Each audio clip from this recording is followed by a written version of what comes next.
نحمده ونصلي ونسلم على رسوله الكريم أما بعد أعوذ بالله من الشيطان الرجيم بسم الله الرحمن الرحيم يا أيها الذين آمنوا إذا تداينتم بدين إلى أجل مسمى فاكتبوه وليكتب بينكم كاتب بالعدل ولا يأب كاتب أن يكتب كما علمه الله فليكتب وليملل الذي عليه الحق وليتق الله ربه ولا يبخس منه شيئا فإن كان الذي عليه الحق سفيها أو ضعيفا أو لا يستطيع أن يمل هو فليملل وليه بالعدل واستشهدوا شهيدين من رجالكم فإن لم يكونا رجلين فرجل وامرأتان ممن ترضون من الشهداء أن تضل إحداهما فتذكر إحداهما الأخرى ولا يأبى الشهداء إذا ما دعوا ولا تسأموا أن تكتبوه صغيرا أو كبيرا إلى أجل ذلكم أقسط عند الله وأقوم للشهادة وأدنى ألا ترتابوا إلا أن تكون تجارة حاضرة تديرونها بينكم فليس عليكم جناح ألا تكتبوها وأشهدوا إذا تبايعتم ولا يضار كاتب ولا شهيد وإن تفعلوا فإنه فسوق بكم واتقوا الله ويعلمكم الله والله بكل شيء عليم صدق اللہ العظیم۔ گزشتہ آیات مبارکہ میں اللہ سبحانہ و تعالی نے مسلمان جماعت کو آپس کے معاملات اور لین دین کے حوالے سے اہم ترین اصول اور ضابطے تعلیم فرمائے ہیں کہ مسلمان جماعت کا لین دین وہ در حقیقت سہولت اور آسانی کی بنیاد پر ہونا چاہیے، دوسروں کو فائدہ پہنچانے کے نظریے سے ہونا چاہیے، خاص طور پر جب معاشرے میں کچھ طبقات اگر کمزور ہوں تو ان کے اوپر خرچ کرنا چاہیے، انفاق فی سبیل اللہ، محض اللہ کی رضا اور خوشنودی کو سامنے رکھتے ہوئے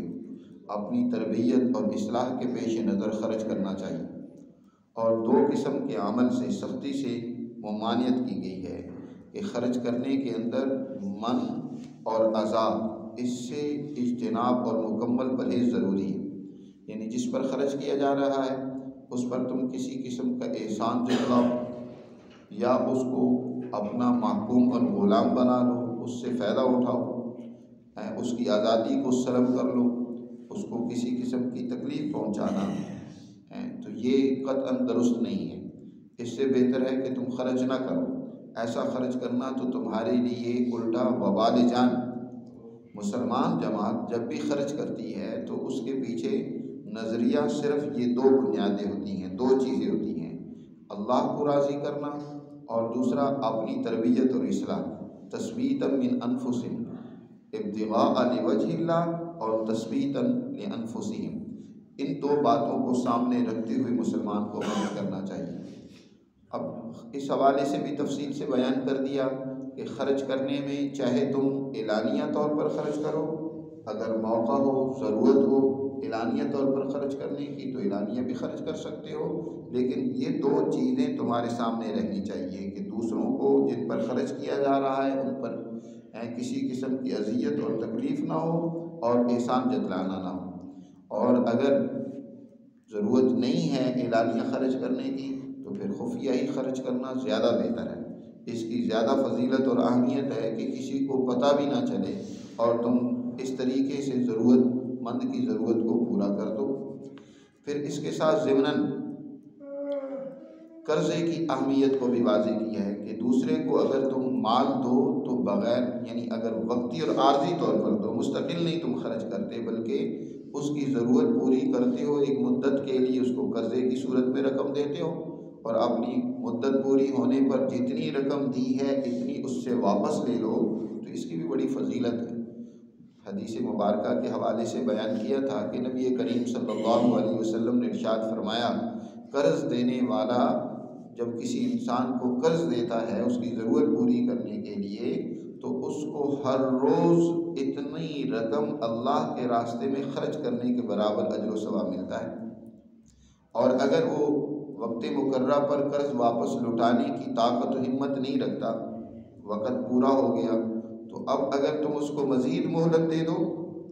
اس کے لیے مدت بڑھا دو، تو اللہ سبحانہ و تعالی جتنا تم نے قرضہ دیا ہے اس سے ڈبل خرچ کرنے کا اجر و ثواب تمہیں عطا فرمائے گا، حضور نے ارشاد فرمایا۔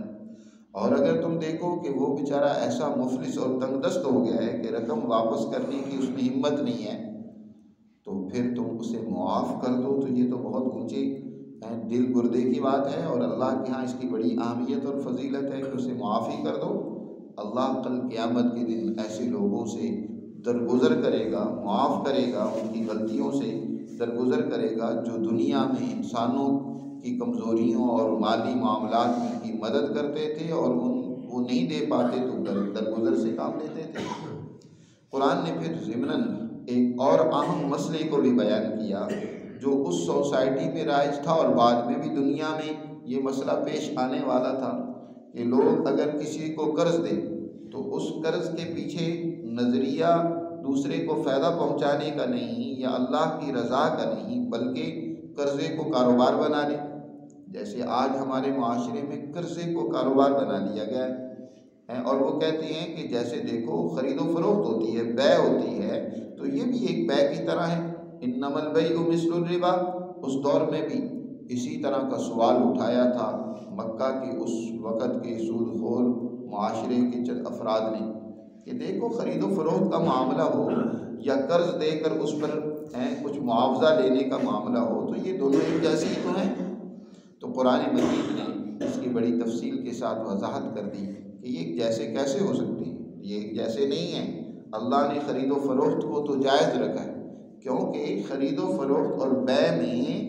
عوض ہوتا ہے،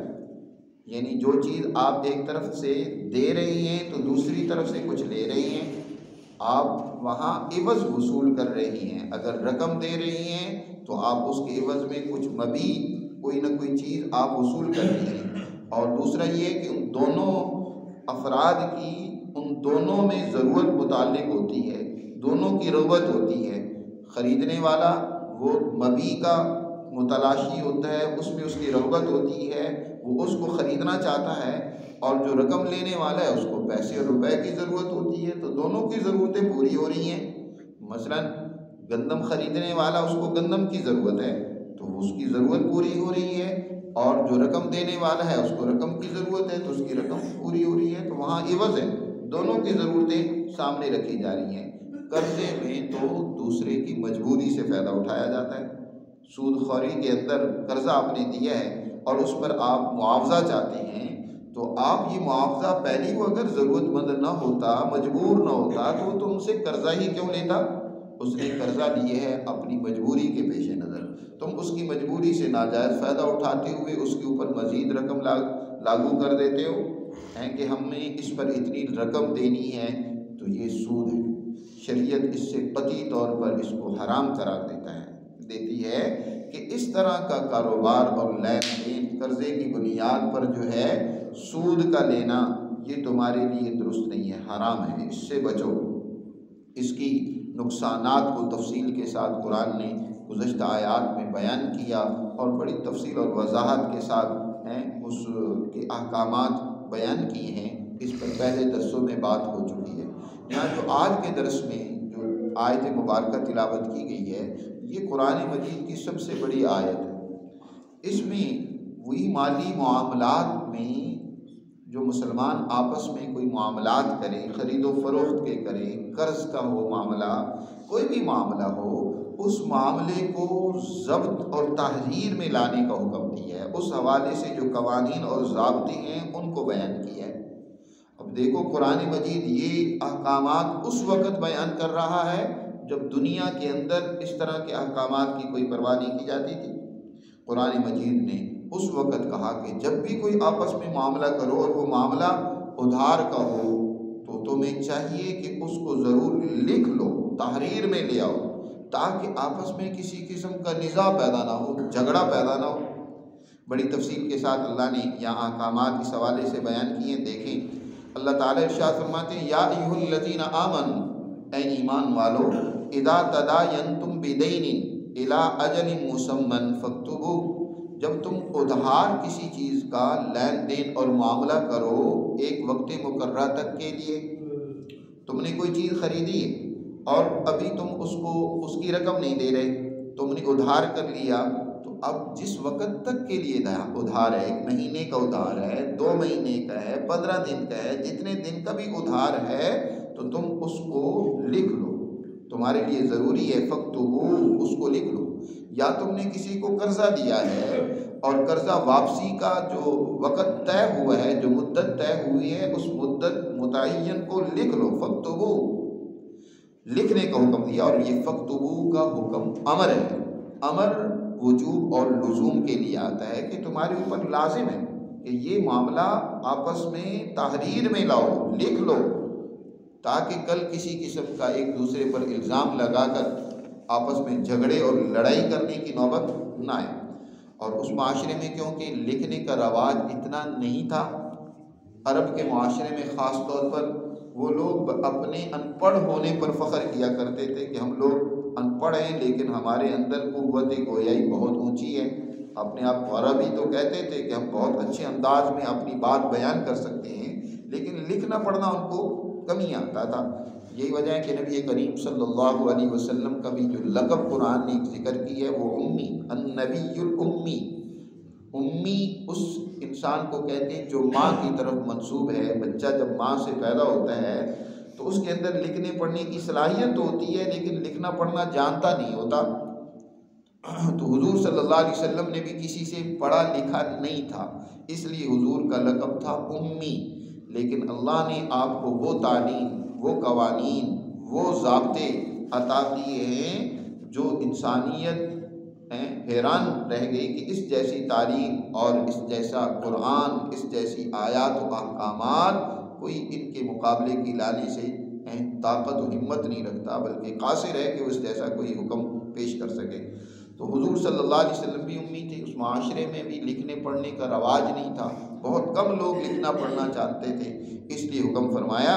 کہ خود نہیں لکھنا پڑھنا جانتے، جو معاملہ آپس میں کر رہے ہیں تو وہ کسی دوسرے بندے سے لکھوا لیں، کسی کاتب سے لکھوا لیں۔ اور فرمایا اس حوالے سے کہ وَلْيَكْتُبْ بَيْنَكُمْ كَاتِبٌ بِالْعَدْلِ، کہ کسی کاتب سے، لکھوانے والے سے، عریض نویس سے، جو لکھنے والا ہے، اس سے عدل و انصاف کے ساتھ آپس کے معاملے کو لکھوا لیں جو تمہارے درمیان معاملہ ہوا ہے، تو وَلْيَكْتُبْ بَيْنَكُمْ، بلکہ لکھے تمہارے درمیان کے معاملے کو، کاتب بالعدل، کاتب لکھے بالعدل کے ساتھ لکھے۔ وَلَا يَأْبَ كَاتِبٌ أَن يَكْتُبَ كَمَا عَلَّمَهُ اللَّهُ فَلْيَكْتُبْ، اور کاتب کو بھی ہدایت دی، لکھنے والے کو، کہ ایک تو یہ کہ لکھنے والا ڈنڈی نہ مارے، عدل کے ساتھ لکھے، اور یہ بھی نہ ہو کہ ایک لکھنے والا جانتا ہے لکھنے پڑھنے کو اور اسے لکھنے کے لیے کہا جائے تو وہ لکھنے سے انکار کر دے۔ اب تو یہ لکھنے کا عمل ایک باقاعدہ شعبہ بن گیا ہے کہ لکھنے والے لوگ موجود ہوتے ہیں، اسٹامپ فروش اور اس طرح وہ لکھنے کے لیے موجود ہوتے ہیں، وکیل ہیں، وہ لکھنے کے لیے اپنی فیس وصول کرتے ہیں، تو اس میں کوئی حرج کی بات نہیں ہے۔ تو یہاں فرمایا جا رہا ہے کہ لکھنے والا جو لکھنے کی صلاحیت رکھتا ہے، وہ عدل و انصاف کی بنیاد پر کوئی معاملہ دو افراد کے درمیان ہوا ہے تو لکھنے سے انکار نہ کرے، بلکہ اللہ کا احسان سمجھے، کما علمہ اللہ، جیسے اللہ نے اس کو لکھنا سکھلایا ہے، عدل کے ساتھ لکھنا اللہ نے اسے تعلیم دی ہے، اس کے مطابق فلیکتب، اس کو لکھنا چاہیے۔ اب ایک معاملے کی املا ہے، لکھوانا ہے، تو یہ املا کون بولے گا؟ یعنی جو معاملہ دو فریق کے درمیان میں ہوا ہے تو لکھوائے گا کون؟ تو قرآن نے اس کو بھی واضح کیا، وَلْيُمْلِلِ الَّذِي عَلَيْهِ الْحَقُّ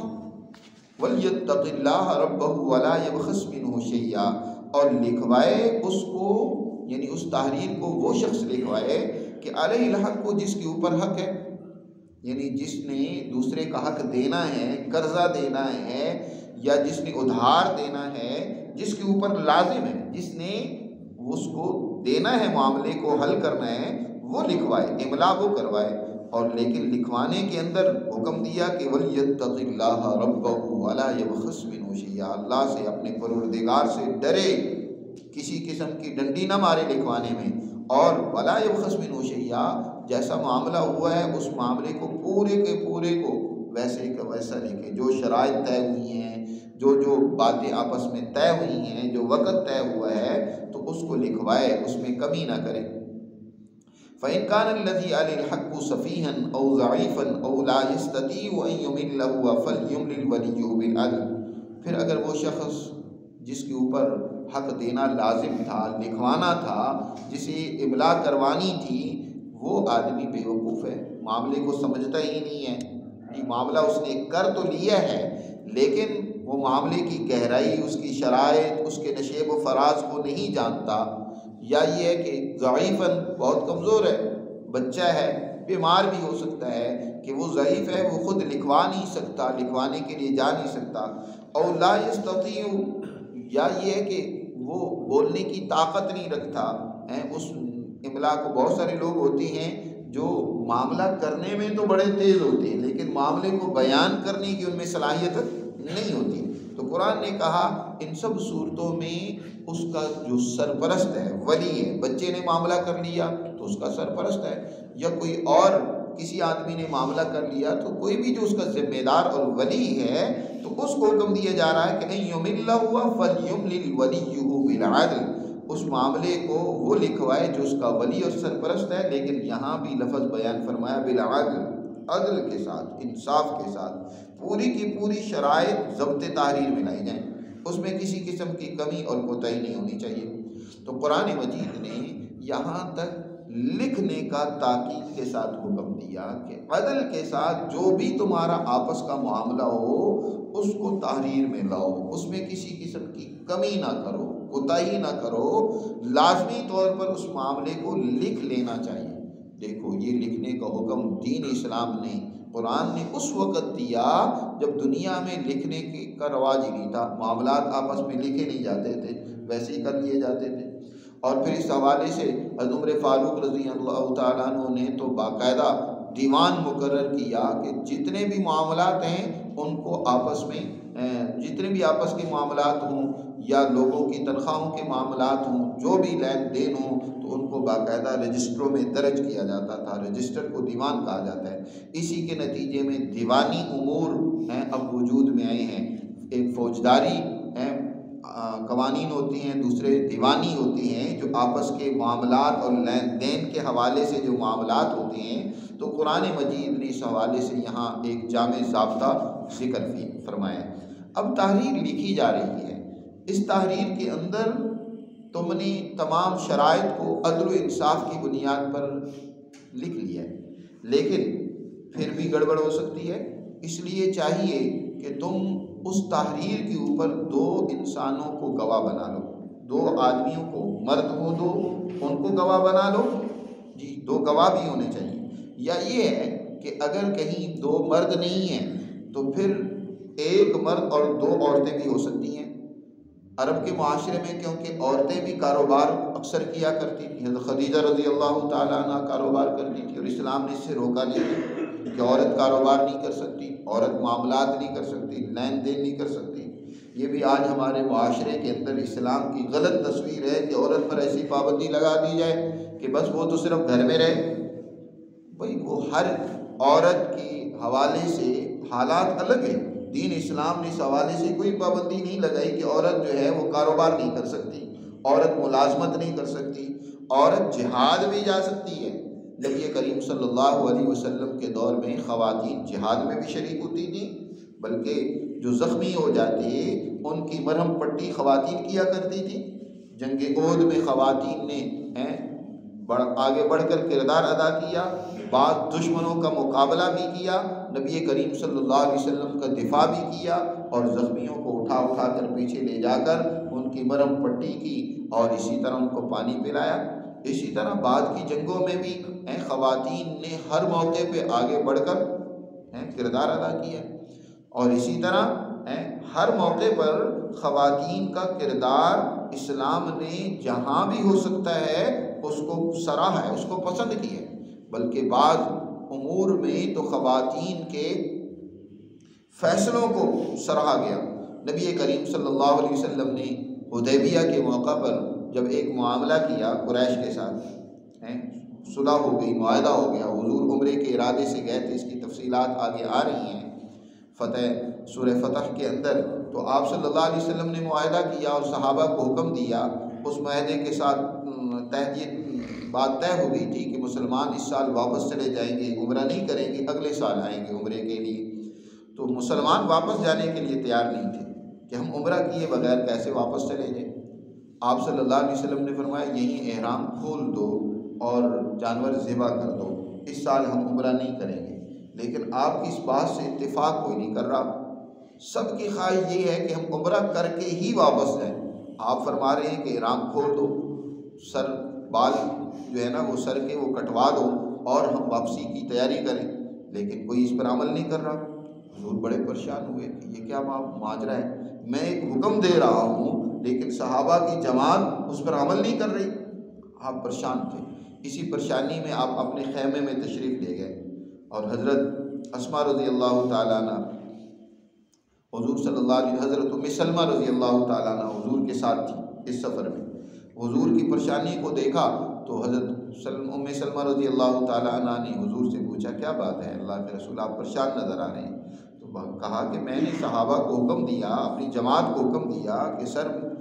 اپنے مڈائیں اور جانور ذبح کریں جو ساتھ لے کر آئے ہیں، احرام کھول دیں اور واپسی کو چلیں، لیکن کوئی میری بات پر عمل نہیں کر رہا۔ حضرت ام سلمہ رضی اللہ تعالیٰ عنہ نے کہا کہ اللہ کے رسول آپ ایسا کریں، باہر جائیں، سب کی موجودگی میں سب سے پہلے اس پر خود عمل کریں، خود جانور ذبح کریں، سر مڈائیں، آپ اپنا احرام کھول دیں، پھر دیکھنا آپ کی جماعت آپ کی کیسے اتباع نہیں کرتی۔ کیونکہ جماعت ابھی انتظار میں تھی کہ شاید حضور اپنے فیصلے کو بدل دیں اور ہم عمرہ کر کے ہی جائیں، اس وجہ سے وہ انتظار میں تھے۔ لیکن جب حضور صلی اللہ علیہ وسلم نے باہر نکل کر احرام کھول دیا اور اسی طرح جانور ذبح کر دیا تو پھر کیا سب صحابہ نے حضور کی اتباع میں اس پر عمل کیا، اور وہ جو ایک عجیب کشیدگی کی صورت پیدا ہو رہی تھی، جماعت میں اختلاف کی صورت پیدا ہو رہی تھی، ایک عورت کی سمجھداری سے وہ حل ہو گیا۔ ایک بہت بڑا انتشار پیدا ہونے کا خطرہ تھا، ایک جماعت وہ پریشان تھی، ایک دوسری طرف حضور صلی اللہ علیہ وسلم پریشان تھے، لیکن ایک عورت نے کس سمجھداری سے اس مسئلے کو حل کیا۔ جی تاریخ نے اس کو قلم بند کیا ہے اور ان کے اس فیصلے کو سراہا ہے، ان کے اس مشورے کو اس کی تعریف کی ہے۔ تو عورت اپنا ہر موقع پر کردار ادا کر سکتی ہے اچھے انداز سے۔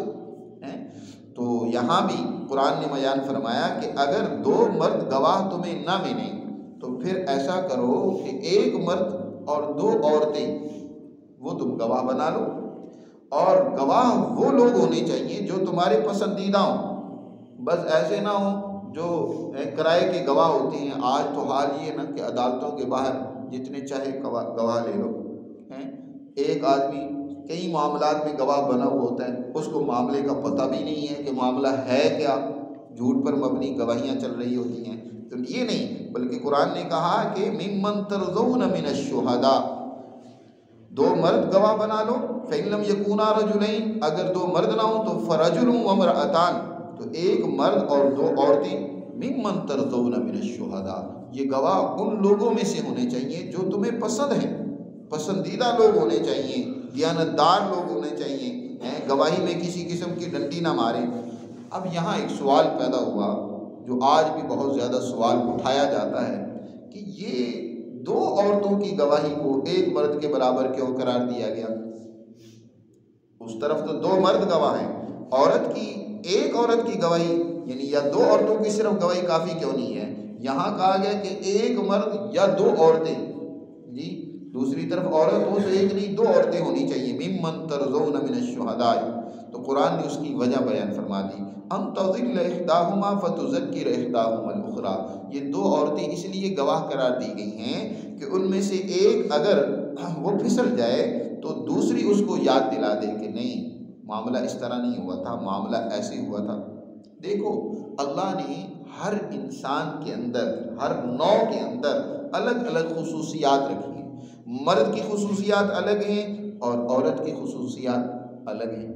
یہ دو نوع ہیں، انسان کی دو نوعیں مل کر یہ جن سے انسان بنتی ہے، لیکن خصوصیات الگ الگ ہیں اللہ نے رکھی ہیں۔ اب یہ نہیں ہے کہ مرد کی خصوصیات پوری کی پوری عورتوں میں آ جاتی ہیں یا عورت کی جتنی خصوصیات ہیں وہ مردوں میں آ جاتی ہیں، ہر ایک کی الگ الگ خصوصیات ہیں، اور ان خصوصیات کی بنیاد پر ہی انسانی معاشرہ، خاندان اور انسانی سوسائٹی بہترین طریقے سے زندگی گزار سکتی ہے۔ عورت کے اندر اللہ نے کیا خصوصیات رکھی ہیں؟ عورت کے اندر تربیت کرنے کی، بچوں کو پالنے کی بڑی اعلیٰ درجے کی خصوصیات ہیں۔ جزیات پر غور و فکر کرنا، قوت خیالیہ عورت کی بہت تیز ہوتی ہے، چھوٹی چھوٹی چیزوں پر غور و فکر کرنا، نظر رکھنا، یہ عورت اس میں بڑی ماہر ہوتی ہے۔ یہی وجہ ہے کہ آپ گھر میں دیکھتے ہیں کہ عورت جس طریقے اور سلیقے سے گھر کو صاف ستھرا کر سکتی ہے، رکھ سکتی ہے، مرد نہیں کر رکھ سکتا، کیونکہ اس کے سامنے ایک ایک چیز ہوتی ہے، یہ برتن کہاں رکھنا ہے، چارپائی کہاں ہونی چاہیے، بستر کہاں ہونا چاہیے، ایک ایک جزئی پر اس کی نظر ہوتی ہے جی۔ اور مرد کی جو ہے اس کے اندر اللہ نے دوسری صلاحیت رکھی ہے، جسمانی طور پر اس میں طاقت و قوت زیادہ ہے، وہ کلیات کو زیادہ سامنے رکھتا ہے، بڑے امور کو سامنے رکھتا ہے، ایک ایک جزئی پر، ایک ایک پہلو پر اس کا اتنا اس کی گہری نظر نہیں ہوتی جتنی خواتین کی ہوتی ہے۔ اور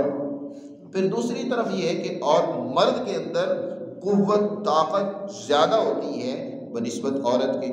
عورت جذبات کے اعتبار سے کمزور ہے، اس کے اندر وہ جذبات نہیں ہوتے جو مرد کے اندر اللہ نے رکھے ہیں۔ یہ بھی ضروری ہے کیونکہ اگر دونوں کے اندر انفعالی کیفیتیں ہوں اور فعالی کیفیت نہ ہو تو یہ بھی معاملہ چل نہیں سکتا۔ ایک کے اندر ہوتا ہے دوسرے سے متاثر ہونے کی کیفیت، یعنی دوسرا اگر سمجھائے تو اس سے جلدی سمجھ جانا، دوسرا اگر تھوڑا دباؤ ڈالے تو اس سے متاثر ہو جانا، یہ انفعالی کیفیت ہے کہ دوسرے کے اثر سے جلدی متاثر ہو جائے۔ یہی وجہ ہے کہ خواتین محبت ہو،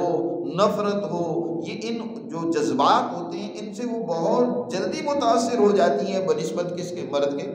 آپ گھروں میں دیکھیں گے کہ چھوٹے چھوٹے معاملے سے عورت بیچاری گھبرا اٹھتی ہے، بس اوقات اس کے اندر اتنی طاقت و قوت نہیں ہوتی کہ معاملے کو نظر انداز کر دے، وہ بہت جلدی متاثر ہو جاتی ہے، اس کے اندر قوت انفعالیہ اللہ نے زیادہ رکھی ہے، اور مرد کے اندر قوت فعالیہ زیادہ رکھی ہے کہ وہ متاثر کر سکتا ہے، وہ دوسرے سے اتنا جلدی متاثر نہیں ہوتا جتنا وہ خود متاثر کر سکتا ہے، محبت سے دوسرے کو زیادہ رام کر سکتا ہے، اپنے رعب سے دوسرے کو زیادہ خوفزدہ کر سکتا ہے، اس کے اندر اس کی صلاحیت اللہ نے زیادہ رکھی ہے۔ اب عورت جو ہے اس کو تم نے گواہ بنا لیا، ہو سکتا ہے کہ جب معاملے میں خرابی پیدا ہو تو کوئی آدمی اس کو زیادہ دباؤ کے ذریعے سے متاثر کر لے اور اس گواہی کے حوالے سے اسے وہ معاملہ، کیونکہ کلیات یہ اہم معاملہ ہے، بڑے درجے کا معاملہ ہے، عورت کو تو زیادہ اس کی نظر جزیات پر ہوتی ہے، ہو سکتا ہے کہ یہ معاملے کی نزاکت یا اس کی اہمیت اس درجے کی اس کے ذہن میں نہ ہو جی، اور وہ دوسرے سے کسی دباؤ ڈالنے والے کے دباؤ سے جلدی متاثر ہو جائے جی۔ جس نے ڈنڈی مارنی ہے، اس معاملے کو خراب کرنا ہے، ظاہر بعد میں جھگڑا ہوگا تو اسی وقت اس دستاویز کی اور گواہوں کی ضرورت پیش آئے گی، تو اس وقت یہ معاملہ خراب ہو سکتا تھا۔ اس لیے قرآن مجید نے اس عورت کی انفعالی کیفیت کو سامنے رکھتے ہوئے اس کا مداوع اس سے کیا کہ ایک عورت نہ گواہی دے بلکہ دو عورتیں گواہی دیں۔ دو عورتیں ہوں گی تو قرآن نے کہا کہ اگر ایک بھول رہی ہوگی، غلطی کر رہی ہوگی تو دوسری اس کو یاد دلا دے گی کہ دیکھو معاملہ ایسے نہیں تھا، معاملہ تو اس طرح تھا، تم اس سے متاثر نہ ہو، اس معاملے میں سچائی یہ ہے، عدل کا تقاضا یہ ہے، انصاف کا تقاضا یہ ہے، اس لیے اس کو تم نے نہیں چھوڑنا۔ اور پھر یہ یاد رکھو یہ ہر معاملے میں نہیں ہے، یہ دو عورتوں کی گواہی ہر معاملے میں نہیں ہے، معاملے الگ الگ نوعیت کے ہوتے ہیں۔ بعض معاملے میں ایک عورت کی گواہی بھی چل جاتی ہے، خاص طور پر وہ معاملات جن کا تعلق ہی عورتوں کے ساتھ ہوتا ہے.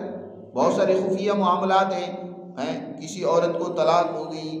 طلاق یافتہ جو ہے اس کو مینسز آئے یا نہیں آئے، وہ حاملہ ہے یا نہیں ہے، اس طرح کے کئی معاملات ہیں جن کا تعلق ہی عورتوں کے ساتھ ہوتا ہے. تو وہاں صرف اکیلی عورت کی بھی گواہی معتبر ہوگی.